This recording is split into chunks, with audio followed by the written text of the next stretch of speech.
honey. Kemudian scene beralih ke satu keluarga yang tinggal di apartemen kecil. Suami istri bernama Charlie dan Molly. Anak mereka bernama si kakak, yaitu Heather, dan si adik bernama Finn. Mereka terlihat sederhana dan bahagia. Saat mempersiapkan makan malam, Molly menerima telepon dari salah satu lembaga adopsi yang mengabarkan bahwa ayah kandungnya telah wafat beberapa minggu yang lalu. That was the Tulip House. It was about my dad. Mrs. Nolan. Di pagi harinya, mereka menemui seorang di kantor lembaga adopsi. Dijelaskan bahwa ayah kandung Molly bernama Lionel.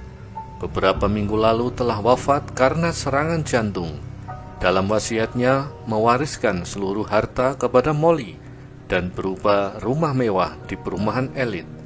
Mendengar itu, dia syok dan tidak percaya. Dia mulai meneteskan air mata dan sangat merasa sedih kehilangan si ayah, meskipun belum pernah bertemu sejak dia lahir. Menurut almarhum, hanya Molly lah satu-satunya keluarga yang dimiliki. Fact figure. That's not all. Wish we'd all gotten to meet him. Di malam harinya, keluarga ini masih merasa tidak percaya akan apa yang akan mereka terima, seperti mendapatkan angin surga berupa kekayaan yang sangat banyak, dan mereka akan berpindah tempat tinggal di sana besok pagi. Doesn't feel right. We must have chosen you for a reason, not me too. Maybe the only way we can.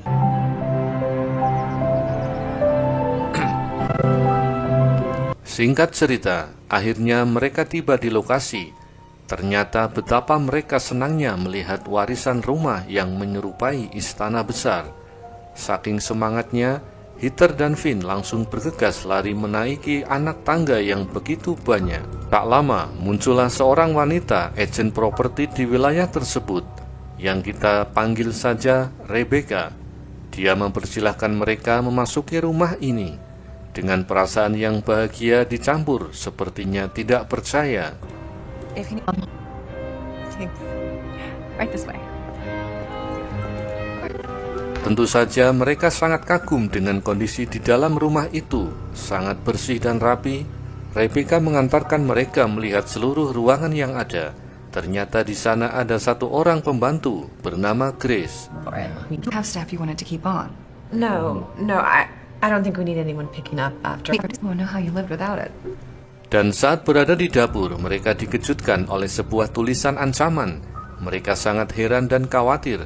Rebecca didesak oleh Molly dan Charlie. Siapa yang melakukan ini? Rebecca juga bingung karena tidak tahu. Kemudian dia mengatakan sepertinya ada pihak yang tidak suka Molly mendapatkan semua ini. Molly heran secara ahli waris, memang dialah satu-satunya keluarga almarhum. Tidak mungkin ada orang lain yang iri kepadanya. Lantas Rebecca menjelaskan memang secara teknis bahwa Molly adalah satu-satunya keluarga. Namun, ada kemungkinan pihak lain yang merasa dirugikan. Orang itu adalah mantan tunangan almarhum, yaitu bernama Darla. Namun ini hanya sebatas asumsi saja. Maybe. All I know is that she has quite a temper. Molly yang masih penasaran dengan sosok si ayah yang sebenarnya, dia mencari informasi itu dengan membuka beberapa tulisan peninggalan ayah Lionel. Dia mendapati satu tulisan yang berisi tentang keluhan si ayah mengenai pesaing bisnisnya, sehingga dia berasumsi ada yang memusuhi Lionel dan membunuhnya. Kemudian Molly juga penasaran apa yang membuat orang tuanya berpisah. Si ibu meninggal setelah berpisah dengan si ayah saat dia masih kecil. Dan harapan satu-satunya untuk mengetahui siapa ibunya sebenarnya adalah Lionel. Namun kini beliau sudah wafat, sehingga Molly tidak tahu lagi harus kemana dan kepada siapa dia mencari tahu itu semua. Lantas Charlie mengajak Molly untuk membuka buku milik Lionel. Siapa tahu di sana mereka dapat menemukan petunjuk mengenai siapa ayah dan ibunya. Dan ditemukan buku tentang fotografi yang menegaskan bahwa Lionel adalah seorang fotografer, sama seperti Molly. Dan di buku itu ada tulisan berinisial S, yang kemungkinan itu adalah buku pemberian dari Sarah, yaitu ibunya si Molly. Kemudian dia berpikir kenapa si ayah yang sesukses ini tidak mengajaknya hidup bersama dan memilih meninggalkan Molly kecil di panti asuhan. Itu pertanyaan berikutnya dalam pikiran Molly. Menurutnya hal itu sangat tidak masuk akal. I love you. Di tengah malam, Molly mendapati pintu rumah terbuka. Dia heran padahal tadi sudah dikunci. Di samping itu, foto keluarga yang ada di meja sudah tergeletak. Dia merasa ada seseorang yang baru saja memasuki rumahnya.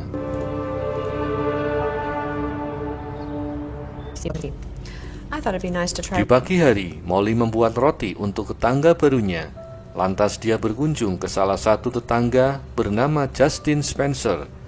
Dia terlihat angkuh dan menolak kue pemberian dari Molly. Bahkan dia menghina kue buatannya itu dan kehadirannya di perumahan super elit tersebut. Molly merasa direndahkan, namun dirinya tetap menjaga kesabaran akan hal ini. Wish. I once had a feature in a catalog. It was nice to meet you. I better get going. The cookies are still warm. You could say?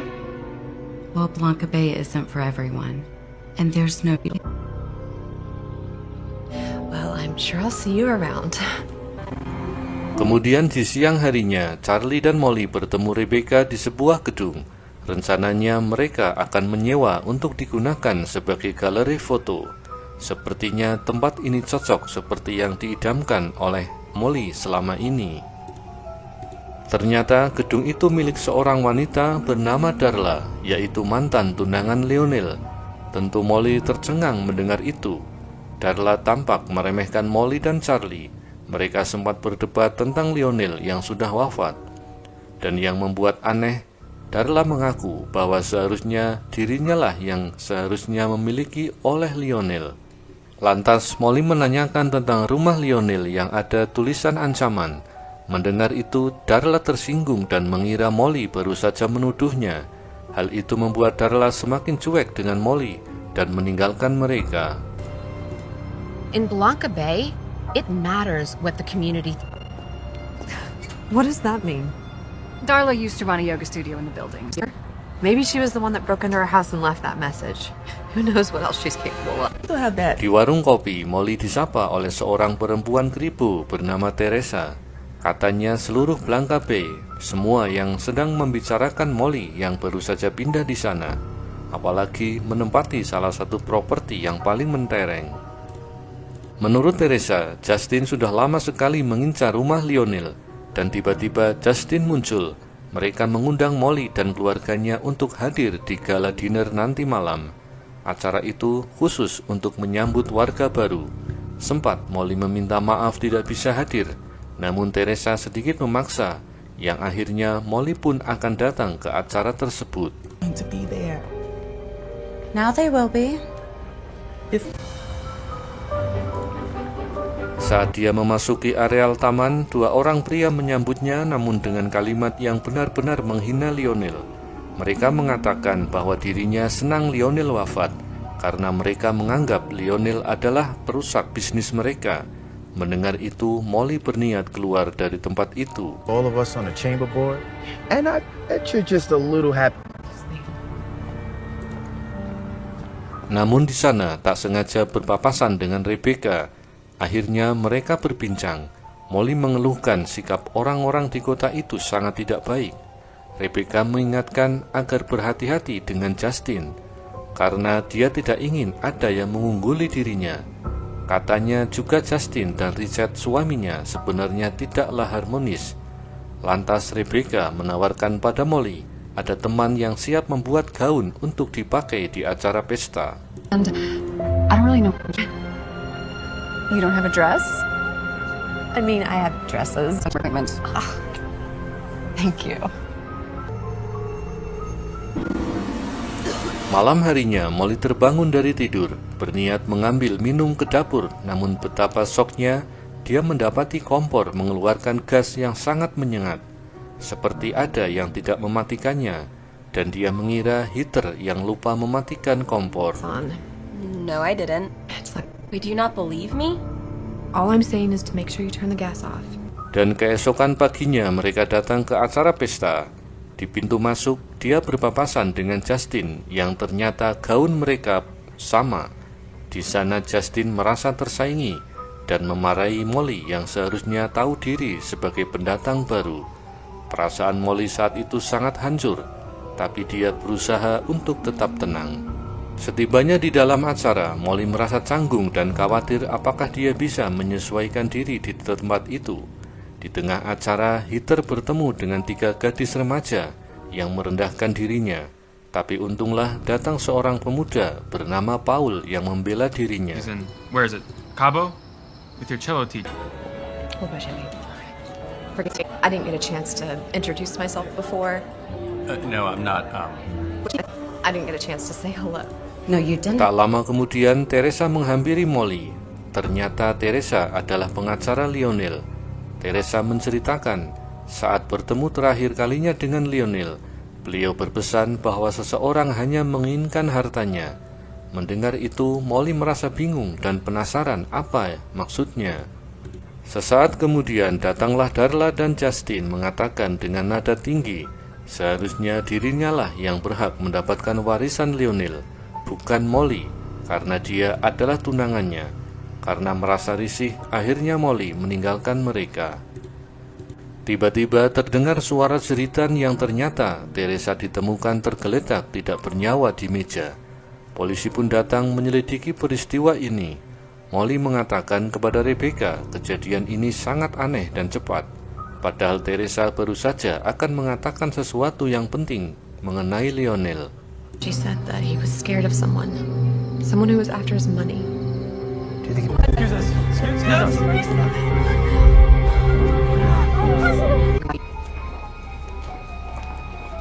can't believe it. I know, but I never really knew him. Teresa's trying to warn me. Now she's dead. She said she was gonna come find me. Di rumah, Molly kembali mencari petunjuk tentang Lionel. Dia membuka seluruh benda yang ada di ruang kerja Lionel.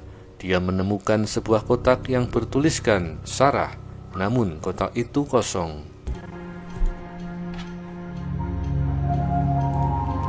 Malam harinya, ketegangan pun kembali terjadi saat Molly merasa mendengar suara misterius dari dalam garasi.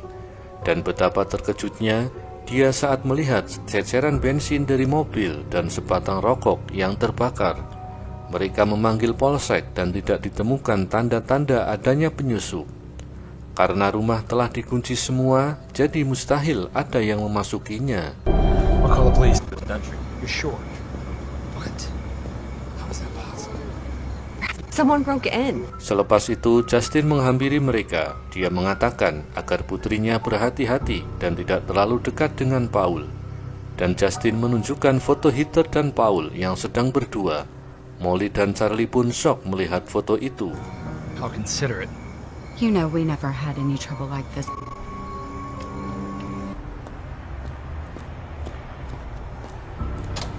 It's just down the hall. Siang harinya, Molly mendatangi kantor almarhum Teresa. Berniat memasuki ruang kerja Teresa mencari dokumen Lionel. Dia mengelabui petugas di sana yang akhirnya dia berhasil masuk dan menemukan arsip Lionel.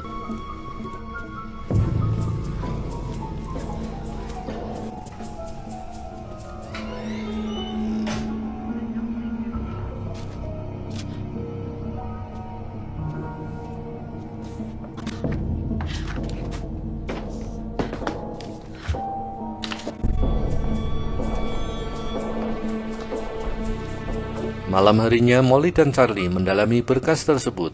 Di sana tercatat bahwa Lionel memiliki penyakit jantung, dan pada peristiwa kematian Lionel tidak ditemukan obat jantung, namun polisi menemukan obat itu di wastafel. Dan hal itu mengindikasikan ada yang sengaja membuang obat tersebut, dan Lionel diperkirakan dibunuh oleh seseorang. Namun karena bukti sangat minim, akhirnya polisi menghentikan penyelidikan, dan Lionel dipastikan wafat karena penyakit jantungnya. And why didn't the police investigate? Not why the police let it go.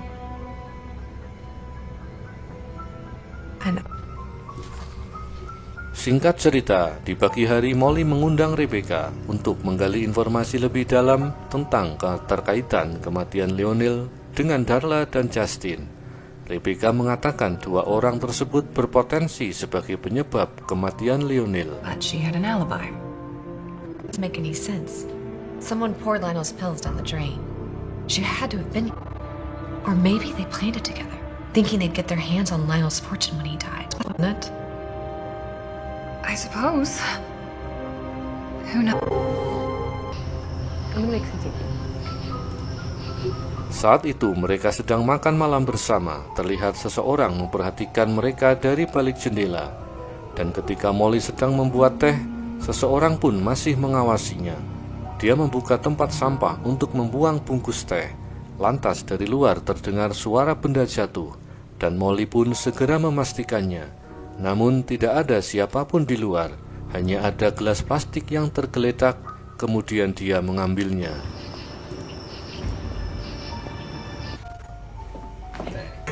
Sesampainya di dapur, Molly berniat untuk membuang gelas itu ke tempat sampah, dan dia melihat ada bungkus racun yang ada di tempat itu. Padahal tadi saat dia membuang bungkus teh, tidak ada benda itu. Lantas dia melarang Charlie untuk meminum teh, karena dia yakin baru saja seseorang menaruh racun ke dalam teh tersebut.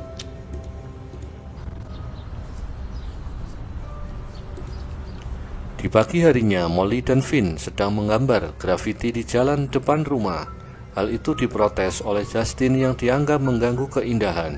Di sana mereka sempat bertengkar, namun akhirnya Justin mengatakan bahwa dirinya lah yang selalu meminta Lionel untuk mencari Molly sebagai anak kandung dan pewarisnya. Mendengar itu, Molly berpikir bahwa Justin bukanlah orang jahat.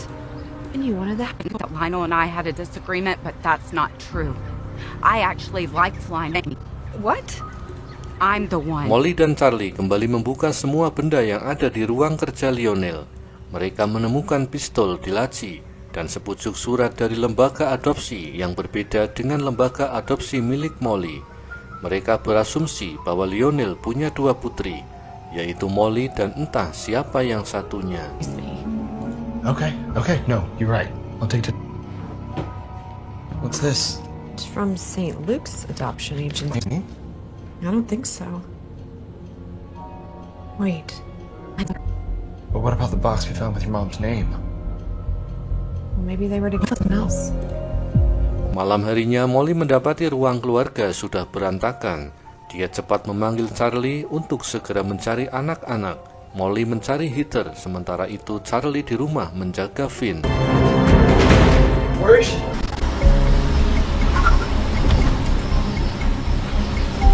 I'm getting my daughter. Why on... Ternyata Heather sedang berada di rumah Paul. Molly menuduh bahwa Darla yang selama ini meneror rumahnya, dan baru saja rumahnya berantakan. Mendengar itu, Darla mengatakan bahwa dirinya pernah punya kunci rumah itu. Namun, pasca kematian Lionel, dia mengembalikan kunci itu kepada Rebecca. Di saat yang sama, Rebecca datang ke rumah dan bertemu dengan Charlie. Lantas Molly yang yakin bahwa teror dari semua ini adalah Rebecca. Segera Molly menelpon Charlie, namun tiba-tiba Rebecca menyerang hingga tak sadarkan diri. Dengan sekuat tenaga, Molly pulang dan betapa syoknya melihat Charlie yang terkapar di lantai. Dan untunglah dia masih sadar dan selamat dari serangan Rebecca. Terjadinya adu mekanik antara Molly dan Rebecca.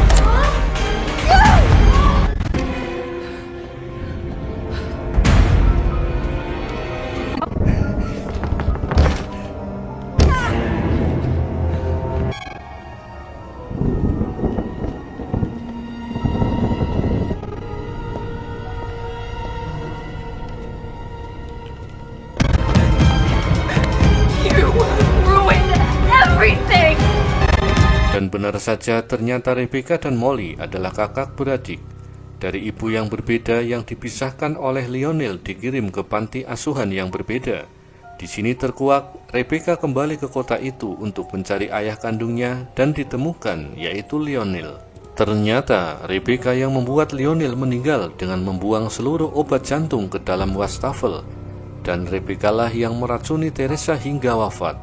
dan yang selama ini meneror Molly dan keluarganya. Sempat Rebecca menodongkan senjata ke arah Molly, namun beruntung Heather datang dan menghantamkan pemukul ke arah Rebecca dan pingsan. Akhirnya mereka memanggil polisi dan menangkap Rebecca, dan film pun sudah berakhir. Struggled my whole life, and he had all of it. He didn't talk to me. So you killed him. Ternyata selama ini Rebecca sebagai dalang kematian Lionel dan Teresa, dan juga teror yang dialami oleh Molly. Rebecca dan Molly yang ternyata kakak beradik dari ibu yang berbeda. Rebecca merasa punya hak atas harta Lionel, namun Lionel hanya memberikan warisan itu kepada Molly, sehingga Rebecca sangat marah dan sakit hati, kemudian berniat untuk menyingkirkan Molly dan keluarganya.